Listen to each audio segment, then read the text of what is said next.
बहुत साल पहले की बात है। एक शहर में साहूकार रहता था, जिसके 7 बेटे और 1 बेटी थी। बेटी का नाम करवा था। साहूकार ने अपने बच्चों का पालन पोषण काफ़ी शाही तरीके से किया था। सभी भाई बहन अपनी इकलौती बहन को बहुत मानते और उस पर अपनी जान छिड़कते थे। उन्होंने उसकी शादी एक अमीर साहूकार के साथ एकदम शाही तरीके से की। एक दिन करवा ससुराल से अपने मायके आई।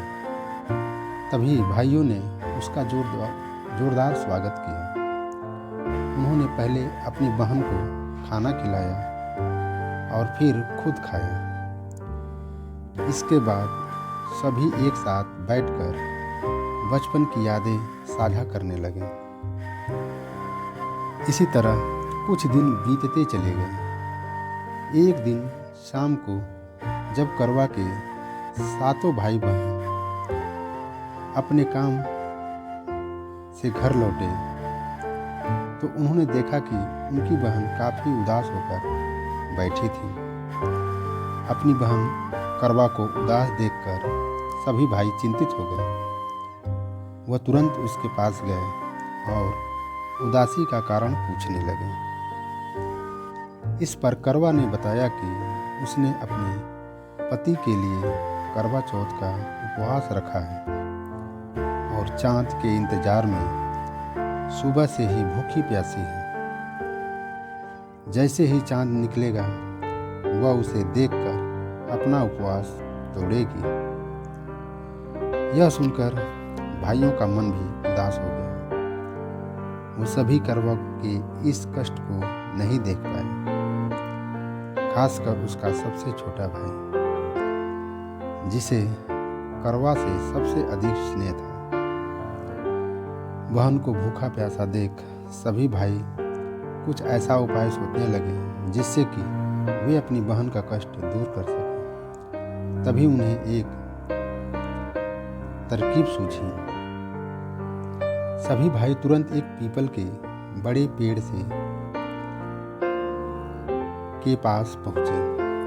उनमें से सबसे छोटा भाई एक जलता हुआ दीपक लेकर उस पेड़ पर चढ़ गया और उसे एक छलनी में रखकर वहीं छोड़ दिया। इसके बाद पूरे गांव में हल्ला हो गया कि चाँद निकल आया। करवा भी उस जलते दीपक को चाँद समझ बैठी और जल्दी से पूजा पूरी कर अपना उपवास खत्म करने के लिए बैठ गई। जैसे ही उसने खाना का पहला निवाला उठाया, उसकी नज़र भोजन में पड़े बाल पर पड़ी। उसने तुरंत उसे निवाले को अपने प्लेट से निकालकर दूसरी तरफ रख दिया। इसके बाद उसने दूसरा निवाला अपने मुंह में डाला।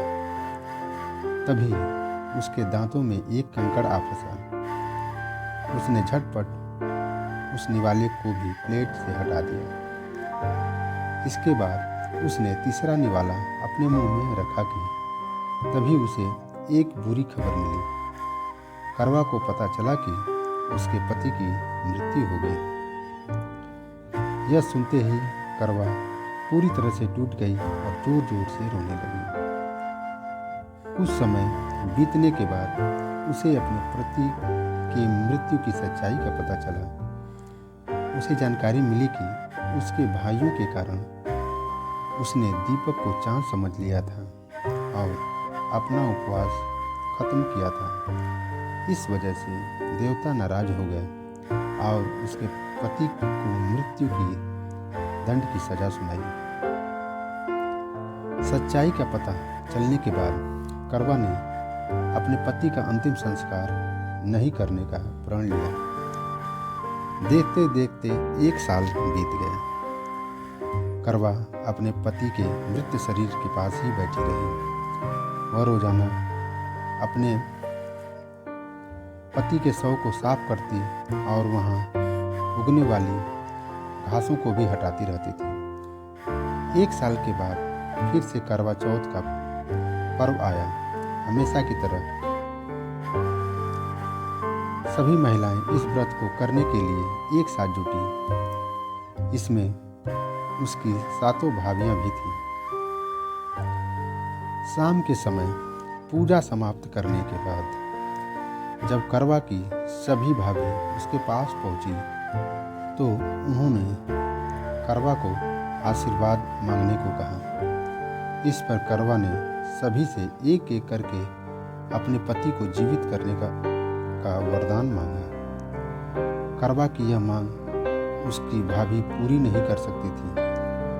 उन्होंने करवा को समझाया भी, लेकिन वह नहीं मानी।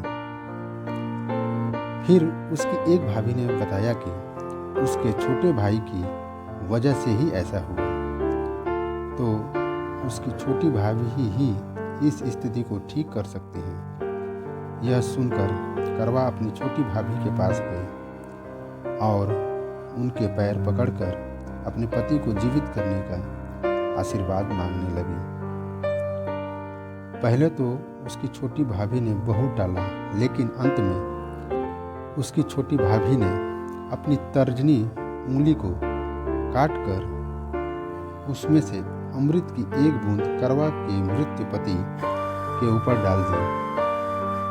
जैसे ही अमृत की बूंद उसके ऊपर गिरी, वह जिंदा हो गया और जय श्री गणेश, जय श्री गणेश के नारे लगाने पड़े।